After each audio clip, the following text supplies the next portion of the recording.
Bonsoir, mesdames et messieurs. Bienvenue à cette séance régulière du Conseil municipal de la Ville de Victoriaville. Mes collègues et moi vous souhaitons une bonne soirée.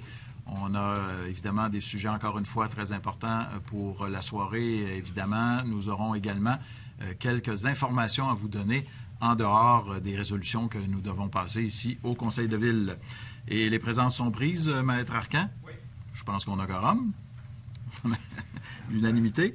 On va y aller avec notre traditionnel survol, si on veut, des rapports des permis de construction pour le mois de janvier 2019. Alors, c'est bien parti, comme je l'ai vu dans un article du journal, effectivement.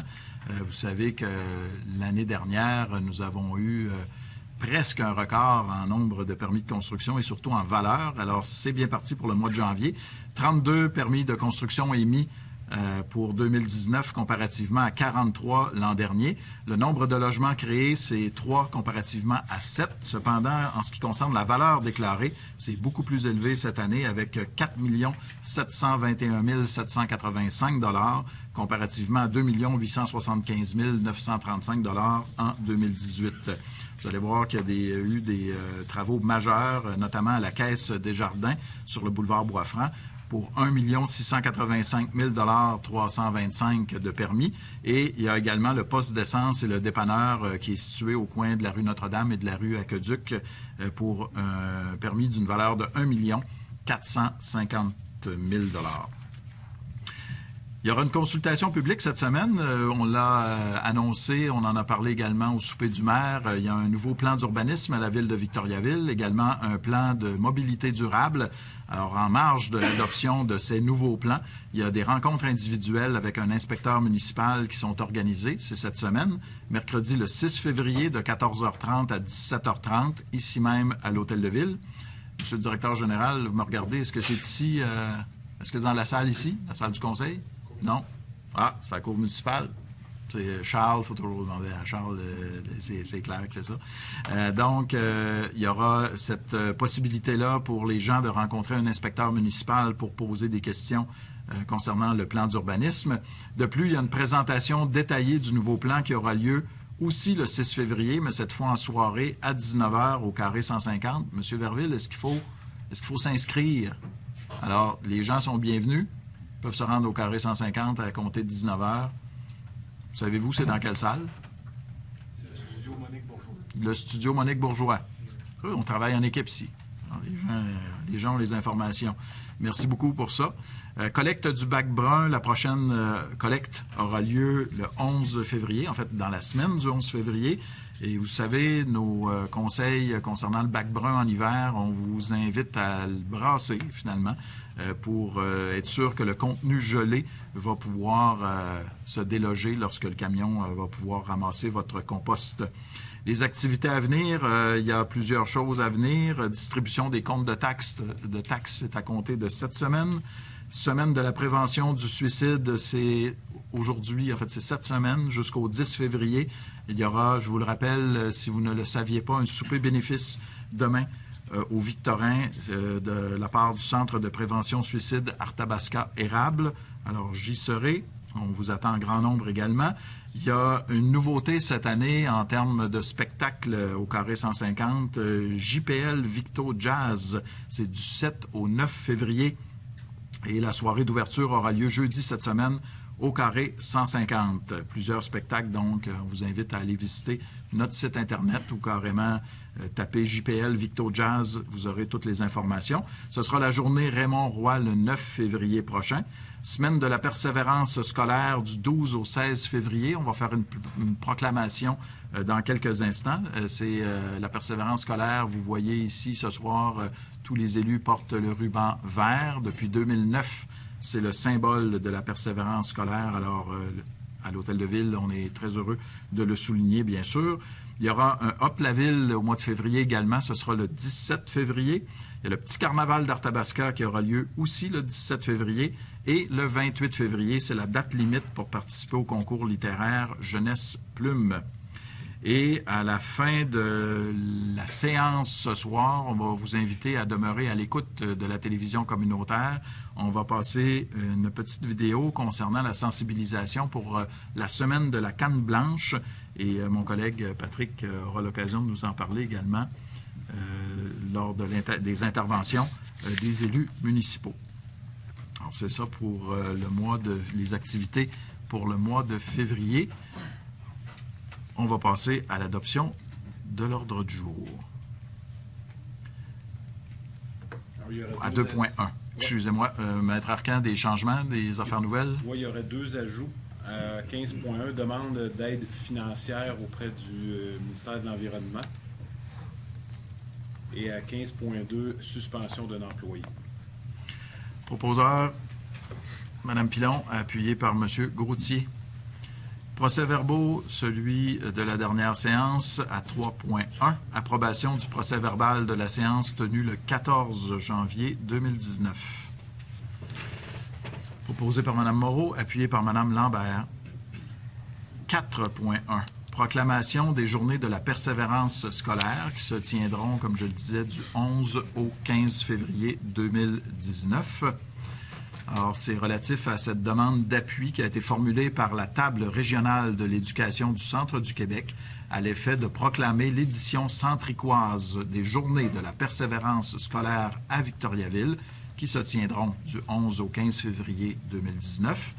Attendu que la Table régionale de l'éducation du Centre du Québec mobilise depuis 2004 tous les acteurs de la communauté à soutenir la réussite éducative afin que le plus grand nombre de jeunes obtiennent un premier diplôme ou une qualification professionnelle. Attendu que la région du Centre du Québec a besoin d'une relève qualifiée pour assurer son plein développement socio-économique. Attendu que la Table régionale de l'éducation du Centre du Québec tient chaque année une édition centricoise des Journées de la persévérance scolaire.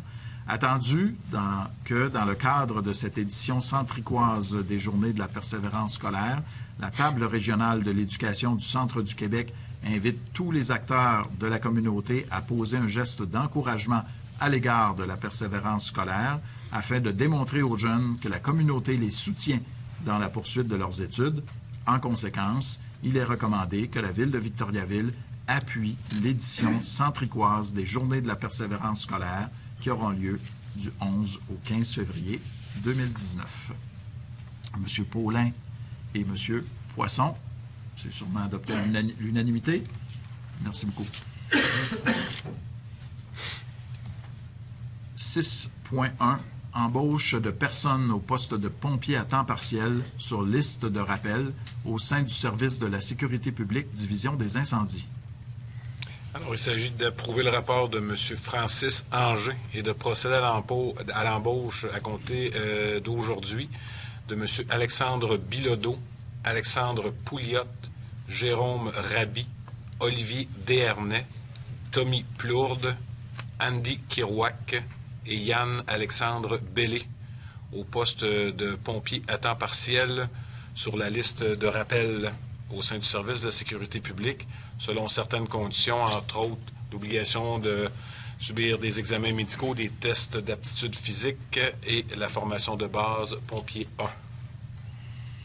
Proposeur, Mme Lambert, appuyé par M. Provencher. 6.2. Mise à jour de la politique d'embauche.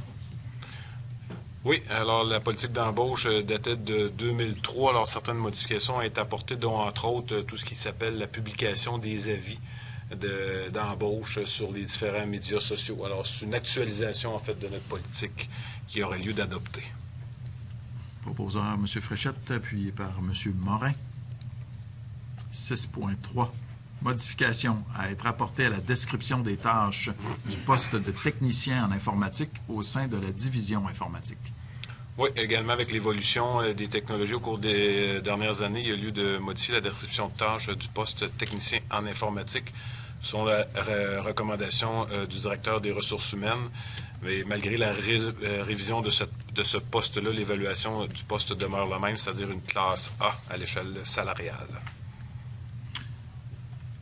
M. Poisson et M. Côté. 6.4.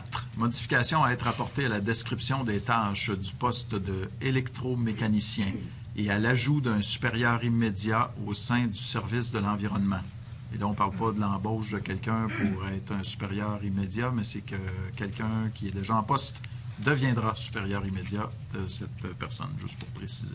Effectivement, et ça permettra à ce moment-là à l'électromécanicien de travailler au sein des deux usines, soit l'usine d'épuration et l'usine de traitement des eaux. Proposé, M. Gauthier, appuyé par M. Côté. 6.5, augmentation salariale à être accordée aux brigadiers scolaires pour les années 2019, 2020 et 2021. Oui, il s'agit de la même augmentation, en fait, qui a été accordée l'année dernière, que ce soit aux pompiers, au col bleu, au col blanc ou aux cadres municipaux. Il s'agit d'accordé une augmentation salariale de 2 pour les années 2019, 20 et 21.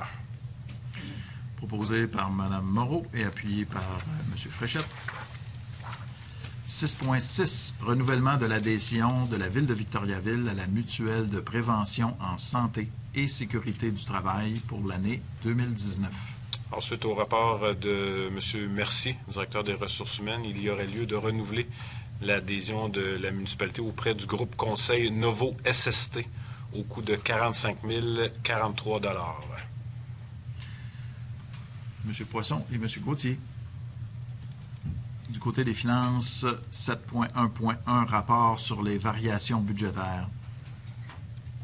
Oui, alors différentes variations budgétaires ce mois-ci, entre autres en ce qui concerne les coûts d'électricité, de déneigement et du pavage à être effectué sur le boulevard Gamache. M. Provencher, M. Fréchette.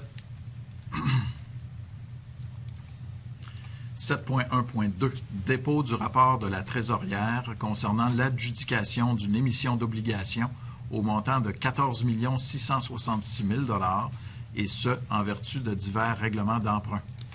Oui, en fait, si vous vous souvenez, la dernière séance, on a autorisé l'adjudication pour du refinancement de différents règlements d'emprunt. Ensuite, à l'ouverture des soumissions, il s'agit d'entériner le rapport de Mme Ouellette qui accorde à la financière Banque nationale au taux de 3,47 870 %. Alors, c'est pour un dépôt. Parfait. Au point 7.1.3, adoption d'une résolution autorisant une dépense prévue à même le fonds de parc et terrain de jeu. Oui, alors comme le règlement le prévoit, lorsqu'il y a lieu d'utiliser l'argent qui est disponible à même les fonds de parc, ça prend une résolution pour permettre la dépense. Alors, il s'agit ce mois-ci d'autoriser une dépense pour la mise à niveau du parc Jean-Béliveau pour un montant de 80 000 $ à être pris à même le fonds de parc. Proposé par M. Poisson et approuvé par Mme Pilon. 7.1.4, demande d'aide financière à être formulée auprès de la Fédération canadienne des municipalités dans le cadre du programme Municipalité pour l'innovation climatique. En fait, il s'agit de la réalisation d'un plan de diminution des charges et des débits acheminés vers les égouts par le contrôle à la source des eaux pluviales.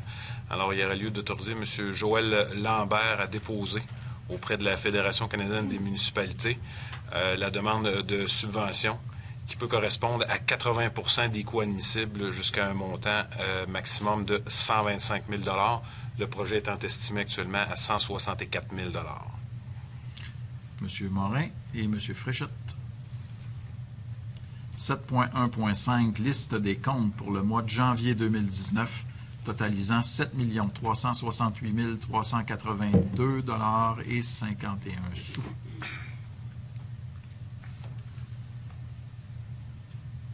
M. Côté et M. Paulin. Merci. 8.3.1, adoption de la politique de gestion des documents. Oui, alors il s'agit également, dans ce cas-ci, d'une mise à jour de la politique de gestion documentaire qui existait à la municipalité. Alors, la politique énonce les principales règles relatives à la classification, à la conservation, à l'utilisation et à la consultation des documents dont la Ville a la responsabilité. Mme Pilon et M. Poisson. Et à 8.3.2, adoption de la politique de numérisation des documents. Oui, alors cette directive a pour but, entre autres, d'encadrer les pratiques à appliquer afin de se conformer aux différentes législations en vigueur pour conserver l'intégrité d'un document une fois numérisé, notamment en vertu de la loi concernant le cadre juridique des technologies de l'information. Alors, cette réglementation a pour but d'assurer la sécurité juridique des communications, dont l'équivalence fonctionnelle et la valeur juridique des documents quel que soit leur support, soit le même. M. Fréchette et Mme Lambert. 10.1.1. Contrat à intervenir entre la Ville de Victoriaville et M. Jules Lassalle, sculpteur, en vue de l'acquisition d'une œuvre d'art. Oui, alors... C'est pour le bronze de Jean Béliveau. Effectivement, œuvre d'art intitulée provisoirement Hommage à Jean Béliveau. Proposé Mme Lambert, appuyé par Mme Pilon. 10.5.1. Soumission reçue en vue de l'exécution des travaux de remplacement du système de réfrigération au Colisée Desjardins. Oui, alors les soumissionnaires se résument comme suit. Alors, GNR Corbus, 1 337 700 $. Construction Pépin Fortin, 1 337 000 $. Équipe SG, 1 299 900 $. Groupe Gagné Construction, 1 289 000 $. Construction Bernard Bélanger, 1 240 008 et 70. Alors, la plus basse soumission étant conforme, le directeur adjoint recommande que le contrat soit accordé à Construction Bernard Bélanger et Fils au prix soumis.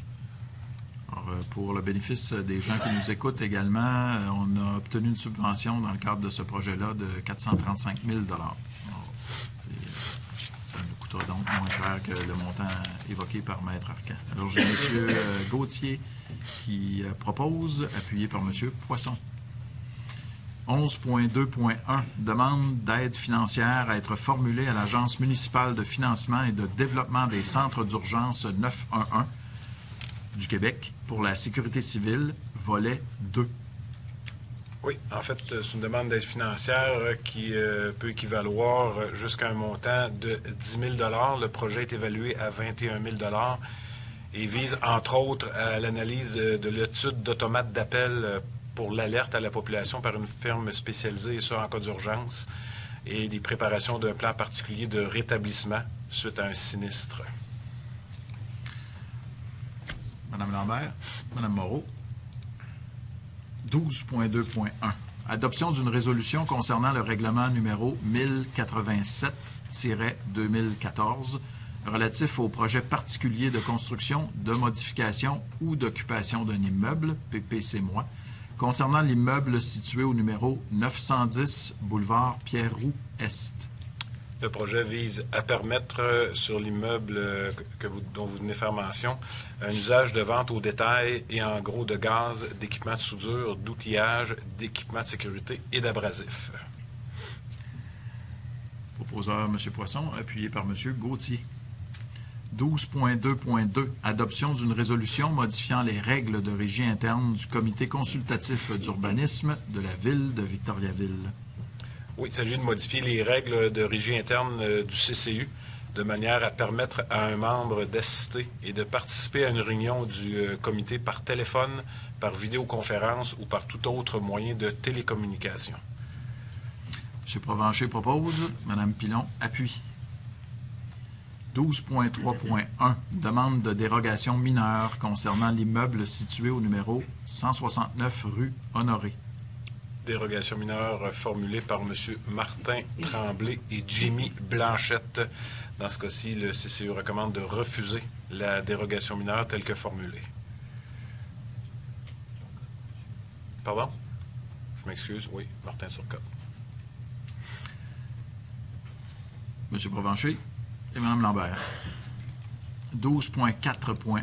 Rapport du Comité consultatif d'urbanisme de la Ville de Victoriaville relatif à des projets ayant trait au plan d'implantation et d'intégration architecturale PIIA. Alors, il y a le projet de la commission scolaire des Bois-Francs pour le 20 rue de l'Ermitage, le Cégep de Victoriaville pour le 475 Notre-Dame-Est, le Noble Right Limited Partnership pour le 401 à 571 Jutra-Est, placement SRS Roi Incorporé. 3 projets visant le 398 Bois-Franc-Nord, le 5 rue Lactantia, le 7 rue Lactantia, En fait, c'est 4 projets, et le 9 rue Lactantia. Projet de la ville de Victoriaville pour le 247 Notre-Dame-Est. Et il y a également le projet de AGM Immobilier pour le 9 à 13 rue Châtel, où dans ce cas-là, il y a lieu de refuser le projet. Monsieur le maire, je vais m'abstenir compte tenu que mon employeur est visé par une des demandes. Parfait. Alors, je prendrai un proposeur qui est Mme Pilon, appuyé par M. Paulin. 12.7.1. Adoption du bilan 2018 du plan d'action de la politique d'accessibilité universelle de la ville de Victoriaville. Alors, il s'agit d'adopter le bilan 2018, en fait. Je ne sais pas si...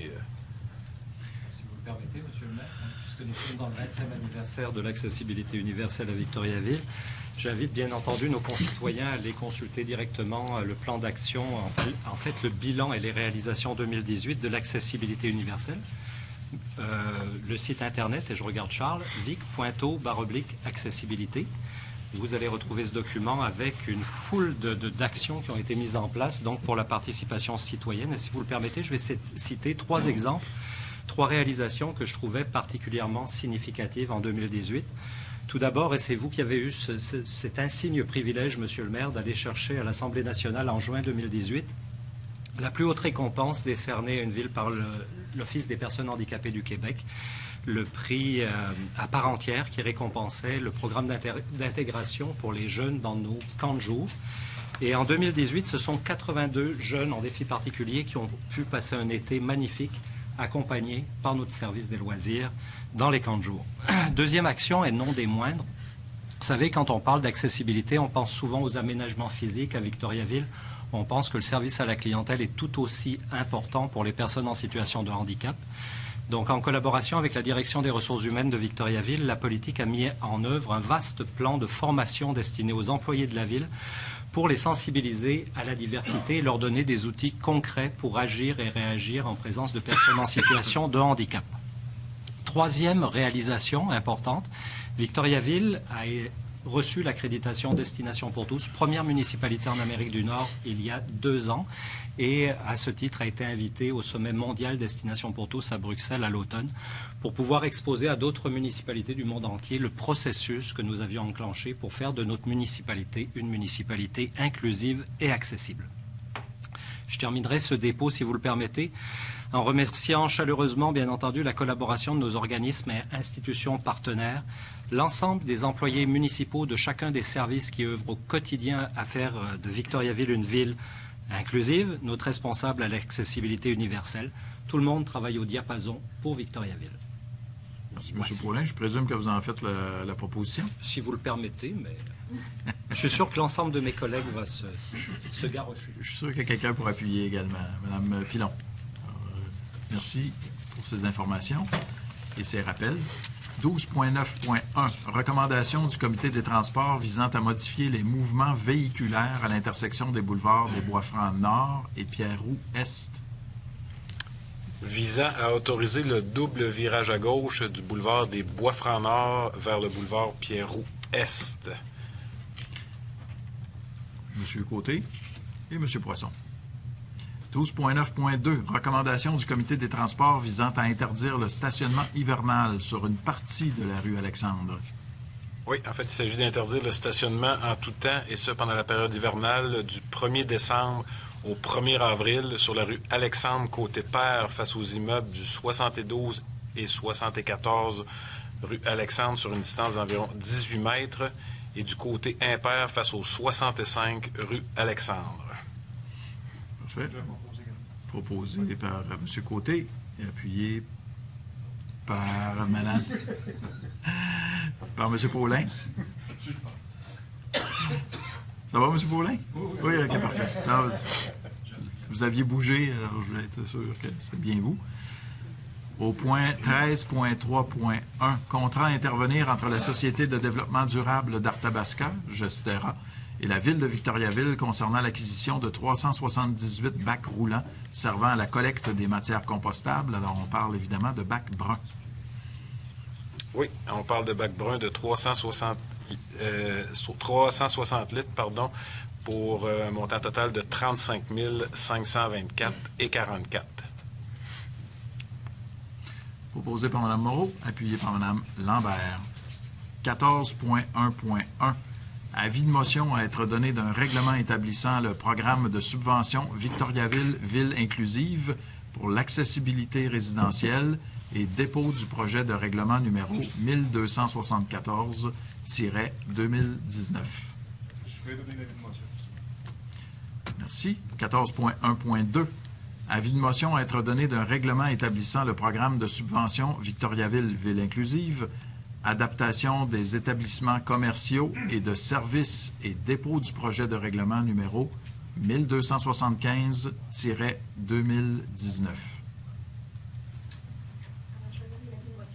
Mme Pilon. Et 14.1.3. Avis de motion à être donné d'un règlement établissant le programme de subvention Animaccès et dépôt du projet de règlement numéro 1276-2019. Je vais donner l'avis de motion, M. le maire. Merci, M. Morin. M. Paulin? Encore? Hein? Oui, bien, Merci, M. le maire. pas de problème. Vous savez, souvent, on donne des avis de motion sur des programmes qui sont particulièrement importants et on adopte des règlements particulièrement importants à la ville de Victoriaville. Alors, pour le bénéfice de nos concitoyens, on vient de donner l'avis de motion de 3 programmes de subvention à la ville de Victoriaville qui font partie intégrante de la politique d'accessibilité universelle. Tout d'abord, le programme Victoriaville Ville inclusive, qui est le volet habitation. Première ville au Québec, il y a 2 ans, à adopter ce programme qui permet aux gens en situation de handicap de pouvoir faire adapter leur domicile. Et vous savez que le maintien à domicile est particulièrement important. Bien sûr, c'est un programme qui vient en complémentarité du programme d'adaptation du domicile qui est du gouvernement provincial. En 2018, ce sont 11 citoyens à Victoriaville que nous avons pu aider concrètement à rester à leur domicile dans des conditions dignes et de qualité. Deuxième avis de motion concernait le programme Victoriaville Ville inclusive, commerce et services. Là aussi, nous avons été l'une des premières villes à se doter d'un outil pour favoriser l'accessibilité au commerce et aux services. Depuis plusieurs années, c'est un programme qui prévoit une aide financière de 50% jusqu'à concurrence de 4 000 $ de travaux rendant accessibles des rampes d'accès, des portes à ouverture automatique. En 2018, ce sont 12 demandes de commerce et services qui ont été reçues pour 20 aménagements accessibles dans notre ville. Et enfin, la subvention Animaccès. Comme vous le savez, la Ville déploie d'énormes efforts pour intégrer dans nos camps de jour des enfants en besoins particuliers. Malheureusement, certains ont des besoins qui nécessitent l'intégration dans un camp spécialisé avec des coûts qui sont plus importants. Depuis longtemps, la Ville soutient cet accès à des camps spécialisés par un programme de subvention qui s'adresse aussi bien à nos partenaires qui offrent ce camp qu'aux parents eux-mêmes pour amoindrir leurs coûts. Et en 2018, ce sont pas moins de 29 enfants en besoins particuliers sévères qui ont pu bénéficier d'activités enrichissantes et stimulantes pendant tout l'été grâce à cette subvention. Donc, quand nous adopterons ces 3 programmes, rappelons-nous que ça a un impact direct sur nos citoyens. Merci beaucoup. On poursuit avec d'autres avis de motion. À 14.1.4, avis de motion à être donné d'un règlement établissant le programme de subvention Victoriaville Habitation durable plus et dépôt du projet de règlement numéro 1277-2019. En fait, il s'agit du renouvellement du programme d'habitation durable qu'on connaît, M. le maire, mais pour l'année 2019. M. Gauthier, merci. 14.1.5, avis de motion à être donné d'un règlement établissant le programme de subvention Victoriaville Habitation durable, programme Rénovation Plus et dépôt du projet de règlement numéro 1278-2019. Je vais donner la motion. Merci.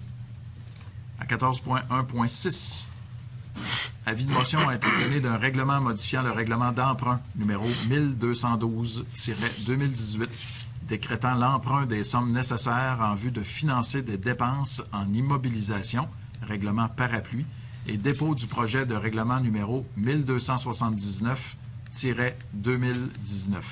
En fait, c'est le règlement parapluie de 2018 qui a décrété des emprunts de 4 930 000 $. Alors, l'avis de motion pour le projet de règlement vise à modifier le terme de l'emprunt, faisant passer de 15 ans pour un terme de 20 ans.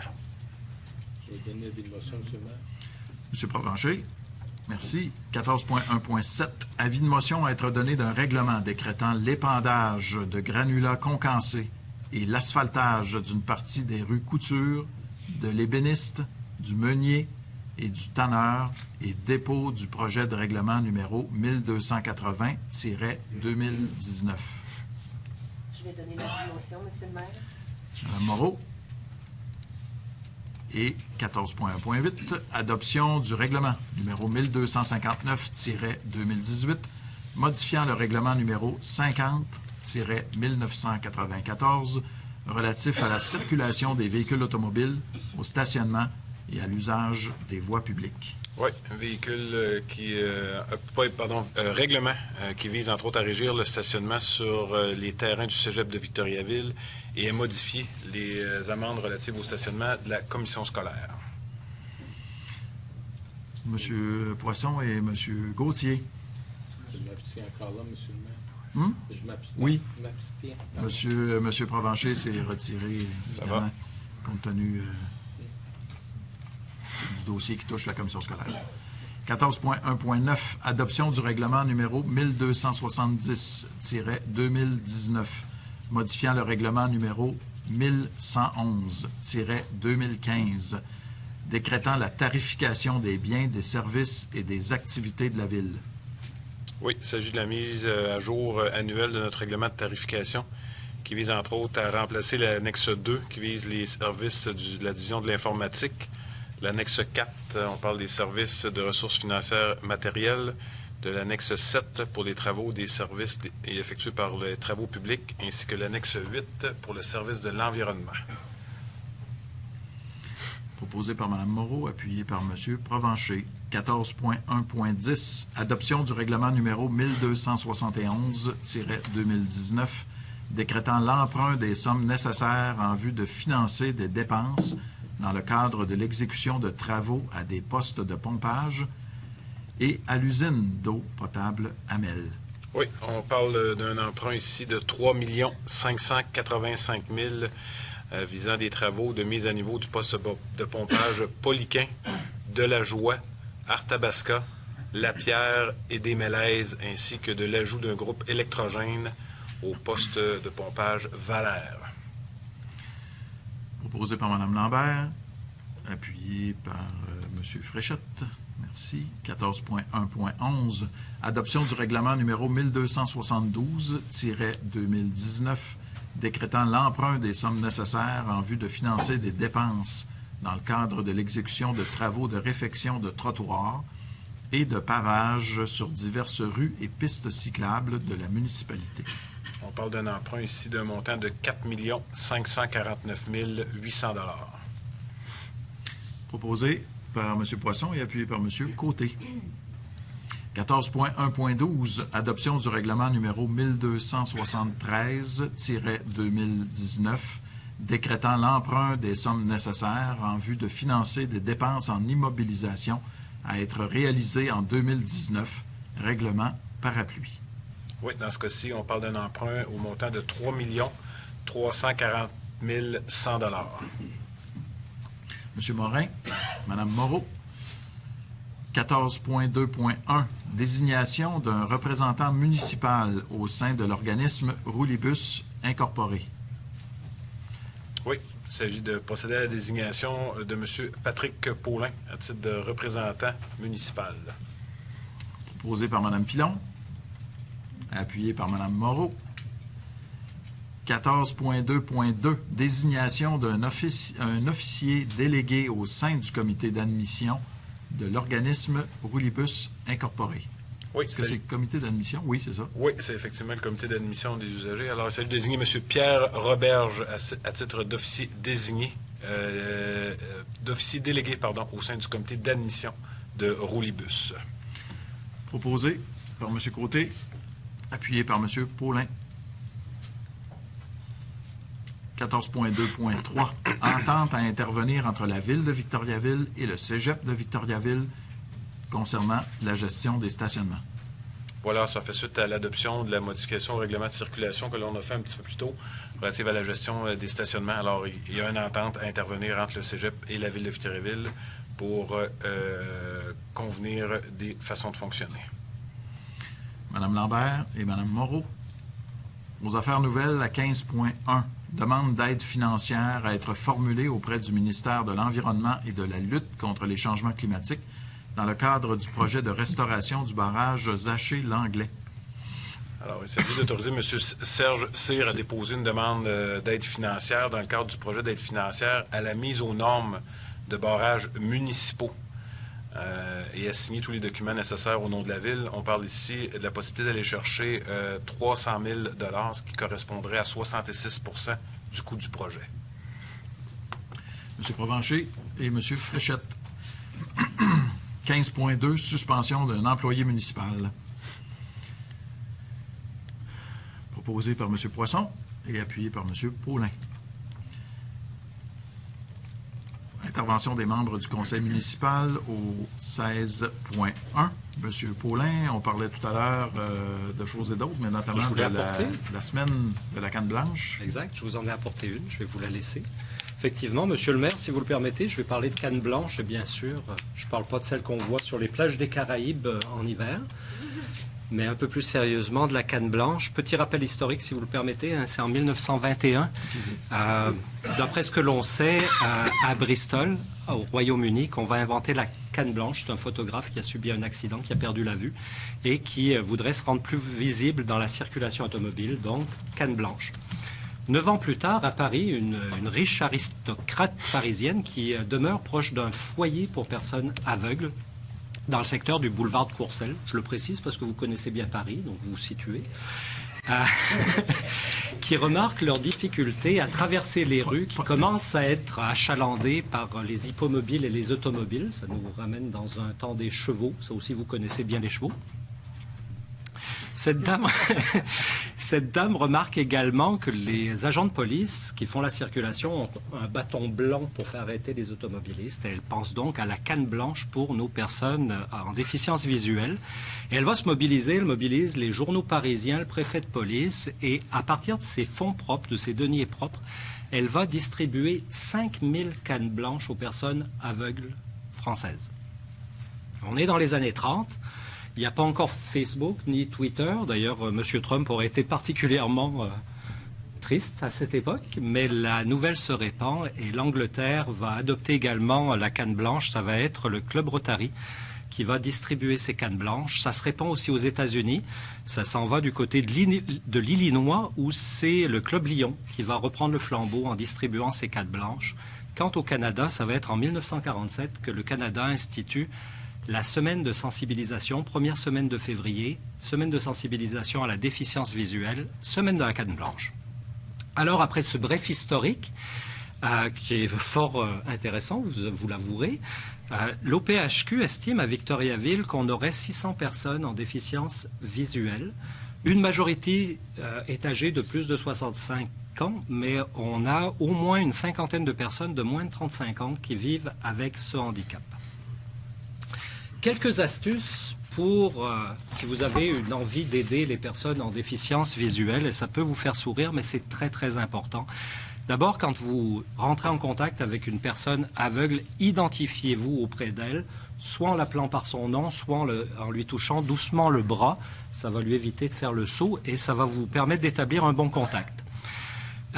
Si vous quittez une conversation, n'oubliez pas de lui prévenir. Ça va lui éviter de parler toute seule. Ça vous fait sourire, mais très souvent, on n'y pense pas. Et ça, c'est très important. Si vous adorez les toutous, les vrais toutous poilus, évitez de déranger les chiens guides. Ils sont au travail, ne les appelez pas, ne les nourrissez pas, ne les dérangez pas. Quand vous vous adressez à une personne en déficience visuelle ou qui soit avec n'importe quel handicap, adressez-vous à elle et pas à son accompagnateur. Ce sont des personnes qui trouveront des moyens d'interagir avec vous. Puis évitez de montrer du doigt pour indiquer une direction ou un objet à une personne aveugle ou en déficience visuelle. Elle ne le voit pas. Alors utilisez plutôt des termes comme à gauche, à droite, en avant, en arrière. Puis les deux derniers conseils s'adresseront aux commerçants et aux entrepreneurs de Victoriaville. Vous savez, chevalets publicitaires que l'on met sur les trottoirs et les aménagements, tables, tout le matériel urbain, ça représente des obstacles dans le déplacement des personnes en déficience visuelle. Puis, on pense aux obstacles qui peuvent être détectés par votre canne blanche, qui sont donc au sol. Mais pensez donc aux branches qui sont trop basses, aux oriflammes, aux décorations de Noël, à tout ce qu'on met à portée de tête, 5 pieds 11 en montant, et ça ne peut pas être détecté par une canne blanche et ça représente un réel obstacle. Puis pour terminer, à Victoriaville, on lance nous-mêmes pendant cette semaine une grande campagne de sensibilisation. C'est clair qu'on n'y voit pas clair. Donc vous allez voir cette affiche et comme vous le disiez, après la séance, Monsieur le maire, vous aurez droit à la TVCBF à la diffusion d'une vidéo de sensibilisation. Alors j'espère que vous aurez compris un peu plus sur la dimension de déficience visuelle. Je reviendrai l'année prochaine pour vous en parler et vous le rappeler. Et les gens qui jouent dans la vidéo sont des gens de chez nous. Bien sûr, ce sont des Victoriavillois. Alors, vous vous reconnaissez. Excellent. Merci, M. Poulin. À nouveau, je vais vous remettre votre canne blanche. Oui. La poursuite de la séance. Autre intervention de la part des collègues? Sinon, on va passer à la période de questions pour le public dans la salle du Conseil. Alors, je vous rappelle la consigne. Vous vous présentez au lutrin, vous vous identifiez, vous posez votre question. Bonsoir. Bonsoir. André Jacques, citoyen. Vous savez, Monsieur le maire, c'est stressant de venir jaser avec la ville. Juste pour commencer, je ne sais pas si vous vous souvenez, le 18 décembre 2017, quand vous avez présenté votre budget pour l'année 2018, vous avez parlé qu'il y aurait des investissements de 12 millions pour l'usine d'épuration. Or, je me rends compte que pour l'année 2017, 2018, 2019, c'est plus de 20 millions qui sont collectés par les taxes. Puis, dans le printemps 2018, il y a eu un emprunt de 10 millions pour les usines d'épuration. On est rendu à plus de 31 millions. Puis vous parliez peut-être de 12 millions pour les usines d'épuration. Pouvez-vous m'expliquer? Bien, on va tout réviser ça puis vous en faire part parce qu'on agit évidemment avec transparence, là, mais il y a énormément de travaux à faire dans ce domaine-là qui ne sont pas tous nécessairement reliés à la même usine. On va même ajouter dans les immobilisations de 2019 le collecteur Saint-Henri qui a encore rapport avec l'usine d'épuration. Alors, tous ces travaux-là, évidemment, ça représente de grandes sommes d'argent parce qu'il faut comprendre que la population grandit. Il y a également des usines aussi, comme Lactantia et également Abbott, qui ont des besoins particuliers. Et les choix qu'on a eu à faire et qu'on a décidé de faire, c'est d'investir, bien sûr, pour, si on veut, améliorer tout ce qui a trait à l'utilisation de notre usine d'épuration. Et également, on ajoute à cela les règlements du gouvernement du Québec, les lois, qui font en sorte qu'on a des interdictions, par exemple, de déversement dans la rivière Nicolette. Alors là, vous me sortez quelques chiffres, tout ça, mais on va vous faire un tableau, tout simplement, des investissements spécifiquement à l'usine d'épuration. Je vais résumer ma pensée. Quand je vois mon compte de taxes, que je vois qu'il y a 23 sous du 100 d'évaluation qui est prélevé pour les usines d'épuration. En l'année 2018, vous parlez de 12 millions. Là, on est à 30 millions. Il y a un écart. Bien, moi, je vais demander à ce qu'on fasse... je pense pas qu'on ait passé de 12 à 30 millions. Là, tout ce qu'on a fait, on l'a fait en toute transparence, comme je vous dis. On a fait des annonces pour chacun des projets. Et ces projets-là, au fil des ans, c'est effectivement peuvent représenter plusieurs millions de dollars. Mais pour l'année 2017, vous avez collecté 7 millions. Pour l'année 2018, 7 millions. Puis pour l'année 2019, encore un autre 7 millions. À 23 sous d'évaluation. Oui, c'est comme dans toutes les municipalités, M. Jacques. On a des obligations et en raison de la croissance, non seulement de la population, de la croissance des entreprises, ces travaux-là sont absolument essentiels. Et vous savez, les gens sont conscients de ça également. Puis si on ne les fait pas, ces travaux-là, il y a certaines entreprises, certainement, qui ne pourraient pas faire des investissements d'agrandissement comme elles le font actuellement. Donc, ce sont des travaux pour assurer la pérennité de toutes nos installations, de toutes nos infrastructures. Mais vous avez commencé à collecter des sous sans faire de travaux. Pour l'année 2017, 23 sous d'évaluation. ça représente un petit peu plus que 7 millions. Vous avez ramassé de l'argent. Mais on ramasse de l'argent, M. Jacques, parce que c'est la seule façon dont la Ville peut faire en sorte d'effectuer des travaux. On n'a pas d'autres moyens que les taxes municipales. OK. Alors, c'est sûr que c'est la population. Si vous me demandez si la population paye pour ça, oui. OK. Une partie de la population. Bien, le 23 sous, on les je sais pas, il est pour les général, personnes là, il y a dans le réseau il y a desservi. des gens desservis, il y a des gens qui ne sont pas desservis. OK. Mais je vais poser une autre question, après ça va être tout. Quand vous dites que la Ville de Victoriaville perçoit 1,2 pièce du centre d'évaluation, c'est vrai puis c'est pas vrai? Si moi, je suis dans un secteur desservi, je paye 1,25 pièce du centre d'évaluation. Si je suis dans un secteur non desservi, peut-être 1,2 pièce, mais pour 92 % des gens de la Ville, ils payent 1,25 pièce du centre, pas 1,2 pièce, monsieur le maire. C'est 1,028 du 100 d'évaluation pour 60 plus de 60 de la population? Plus que ça. Ouais. À Saint-Victoire, on est à 6 000. Bien, sachez qu'on a présenté le budget ici même à la télévision communautaire. On a fait une émission spéciale. Tout se retrouve sur le site de la Ville de Victoriaville également. Et tous les chiffres sont là. Tout est indiqué. Il n'y a pas de cachette, là. Okay, mais vous convenez avec moi que ce n'est pas 1,2 pièce qu'on paye du centre? Non, c'est 1,25 du 100 d'évaluation pour une grande majorité de la population. Depuis 3 ans. Non, on vient juste d'adopter ça pour le budget de 2019. Mais pour l'année 2018... Et c'est le plus bas taux depuis les 20 dernières années. Mais c'est vrai que c'est pas égal. Les commerces ont un autre taux, les industries également. 1,28 pièce du centre d'évaluation. Non, pas 1,28 pièce, 1,028 $. Si on met le 23 sous d'évaluation pour les inopérations, faut-tu le mettre à même? Vous avez tout est écrit, tout est là. Non, mais juste pour être sûr qu'on s'entend que c'est 1,28 pièce. On s'entend, puis les gens peuvent consulter.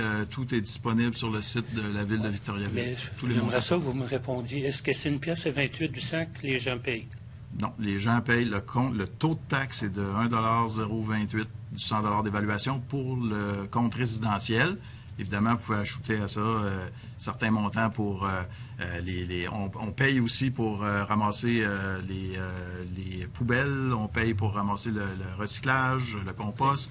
Il y a des montants d'argent également. Mais pour le taux de taxation, c'est 1,2 pièce plus 23 sous d'évaluation. Je ne sais pas si vous voulez mêler le monde, là, mais tout est là sur le site de la Ville de Victoriaville et tout a été adopté dans le dernier budget. Quand je vous entends, M. le maire, puis ça vous dépend dites que où vous restez. C'est 1,2 pièce au moins 25 qu'on paye. Ça dépend si vous êtes desservi, vous n'êtes pas desservi. Ça dépend si c'est un commerce ou si c'est un résidentiel. 5% de la population. Ça dépend de l'industriel. OK. Merci. Autre question? Non, il est parti. En passant, je voudrais féliciter un des conseillers qui fait de très belles interventions, M. Paulin. J'aime bien ce que c'est qu'il dit concernant la canne blanche et les autres choses. Petit compliment comme ça. Merci. Mon nom est André Capistran, payeur de taxes pour le 29 rue des Bouleaux à Victoriaville et ex-conseiller municipal au quartier numéro 4. Lundi passé, j'ai appelé le directeur général, M. François Pépin. Il était pas mal occupé. Sa secrétaire me dit il va vous rappeler dans le courant de la semaine. Mme Renaud, je pense, c'est Mme Renaud. J'avais 2 choses à parler. J'écoutais justement aujourd'hui ou la semaine passée la qualité de vie à Victoriaville. Vous savez, ça a pris 4 mois avant qu'on coupe les branches de Népinette qui cachaient un stop en avant de l'école Monseigneur Grenier. 4 mois. Là, j'ai appelé parce que j'en pouvais plus. Parlant de qualité de vie. Vous savez, il fait très froid cet hiver. Mais les coins de rue là, devant une école, c'est très important à protéger. Puis il se crée une glace noire. Aussi bien avec mon pick-up que mon auto, j'arrive à faire un stop, je passe tout droit de l'autre bord. Ça serait-tu possible d'avertir le service de la voirie de mettre plus de sel sur la glace noire, surtout particulièrement devant une école. L'école Monseigneur Grenier au coin de Desplaines et des Bouleaux. Parce que j'ai pas frappé personne, mais ça aurait pu arriver s'il y avait eu des enfants ou un auto qui passait. Ça glissait. C'est noté, et sachez que les gens des travaux publics, ici, on a souvent des félicitations, puis c'est normal comme ville, on a beaucoup de critiques pour la rapidité avec laquelle on intervient lorsqu'il y a des tempêtes de neige et toutes les interventions que nos employés doivent faire. Mais évidemment, c'est l'hiver. Il y a des moments où il peut se former de la glace noire de façon inopinée ou qui n'est pas toujours... et on ne peut pas passer en même temps partout dans la ville. Alors, moi-même, monsieur, j'ai déjà glissé à un arrêt, effectivement, mais chose certaine, les gens font leur gros possible pour faire en sorte qu'on ait une ville le plus sécuritaire possible, malgré qu'on vive au Québec et qu'on a des conditions hivernales qui sont parfois difficiles. Alors, sachez qu'on va prendre en note l'intersection dont vous nous parlez et bien sûr qu'on porte une attention particulière à certains endroits névralgiques où la sécurité est essentielle. Merci beaucoup. Ça me fait plaisir.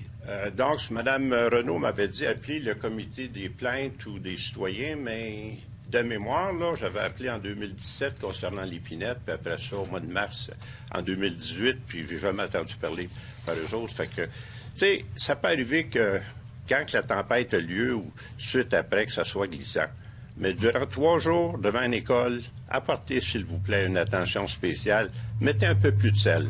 Vous avez dit qu'on a eu beaucoup de développement à Victoriaville. On doit avoir un petit peu plus de sous, mettre du sel ou du calcium au stop devant une école. C'est correct? Le deuxième point est aussi important. Je vous dis souvent que j'ai été conseiller municipal. En 2002, c'est-à-dire en 2018, cet été, j'ai passé 4 jours au palais de justice pour ramasser le procès-verbal des avocats, Maître Guy Hachin et Maître Warren, c'est-à-dire pour les conseillers du quartier numéro 4 et numéro 2 qui avaient eu 2 plaintes de la part de citoyens, puis ouvrez grandes vos oreilles, messieurs conseillers et conseillères, ça peut vous arriver. On avait eu 2 plaintes de se rendre à un endroit, qui était une piscine où il devait s'enlever du sable. Mais on a eu... par la suite, on s'est rendu. Puis, quand on est revenu en séance d'études, mon confrère... Vous n'allez pas tout nous raconter ça. Oui, écoutez, c'est important ce que c'est, je vous dis. C'est pas important, c'est correct. J'ai appelé votre directeur général, puis il va travailler là-dessus. Puis je veux pas que Yves Arcan se mette le nez là-dedans. C'est ça, c'est clair, parce qu'il était là. Il était assistant. OK. On va vous demander de vous calmer ou de poser une question. Je vais me calmer. Mais on dirait que quand je vous parle des affaires qui s'est passées, que quand j'étais conseiller, ça vous énerve un peu. C'est pas ça le point. Attendez, c'est la période de questions n'est pas une période... Est-ce que vous... Là, c'est moi qui préside l'Assemblée, donc quand je prends la parole, la moindre des choses, ce serait de vous interrompre. C'est mon deuxième point, là. Monsieur Capistran, Monsieur Capistran, j'ai pas terminé. Là, je suis en train d'essayer de vous expliquer quelque chose. Bon, ben allez-y. Vous dites que vous m'énervez. C'est pas que vous m'énervez. Je vous ai laissé poser votre première question qui avait trait au travail des employés de la ville de Victoriaville. Je vous ai écouté patiemment et je vous ai répondu.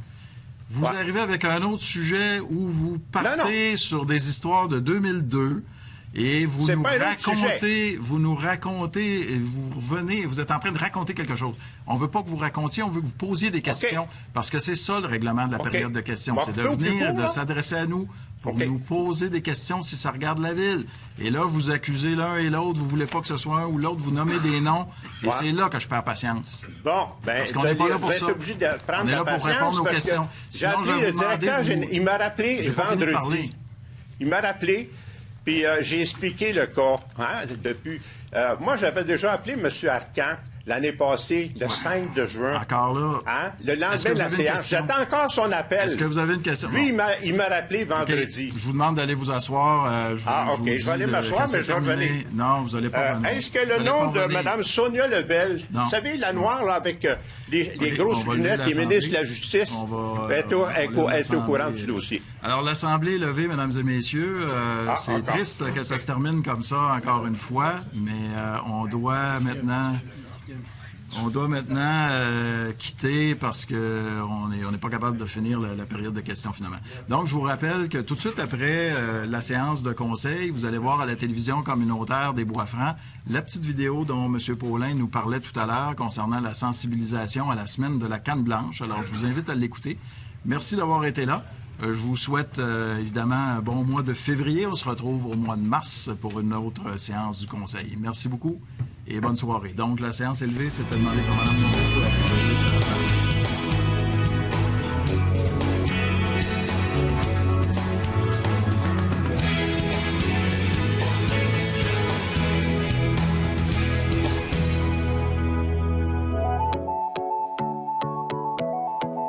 Vous utilisez la route? Lucie et Guy ont quelque chose à vous dire. C'est clair qu'on voit pas clair. Moi, j'ai une maladie dégénérative de l'œil. J'ai une basse vision.